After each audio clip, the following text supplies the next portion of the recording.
নমস্কার। ঠাকুরমা স্বামীজি গুরুদেবের শ্রীচরণে প্রণাম জানাই। আজ ঠাকুর ও মাকে নিয়ে ছোট করে খানিকটা ব্যাখ্যা শোনাই।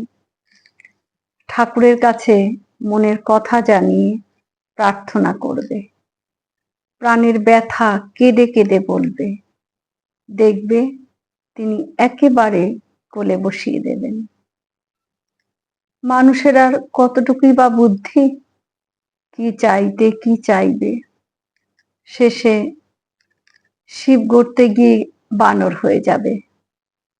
তার শরণাগত হয়ে থাকা ভালো। তিনি যখন যেমন দরকার তেমন দেবেন। তবে ভক্তি আর নির্বাসনা কামনা করতে হয়। এ কামনা কামনার মধ্যে নয়। অনুরাগ যদি না থাকে তাহলেও নাম জপ করতে হবে। জলেতে তুমি ইচ্ছে করেই পড়ো আর কেউ ঠেলেই ফেলে দিক, কাপড় তো ভিজবেই। কাজেই নিত্য ধ্যান করবে। কাঁচা মন কিনা ধ্যান করতে করতে তখন দেখবে মন স্থির হয়ে গেছে। সর্বদা বিচার করবে যে বস্তুতে মন যাচ্ছে তা অনিত্য চিন্তা করে ভগবানে মন সমর্পণ করবে।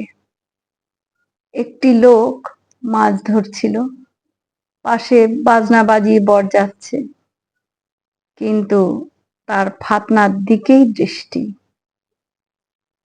ভগবান লাভ করা ও তার পাদপদ্মে সর্বদা মগ্ন হয়ে থাকতে হবে। মনের মলিনতা যেমন আরশির ওপর ময়লা, মুখ দেখা যায় না, পরিষ্কার করে ফেলো, তখন মুখ দেখা যাবে। মনও বিষয় বাসনাতে অশুদ্ধ হয়ে রয়েছে আমাদের, তার কাছে শুদ্ধ হয় চোখের জলে। তখন তিনি দেখা দেন, ঘোলা জলে প্রতিবিম্ব পড়ে না, শুদ্ধ আসন না হলে তিনি বসেন না। জয় শ্রী রামকৃষ্ণ।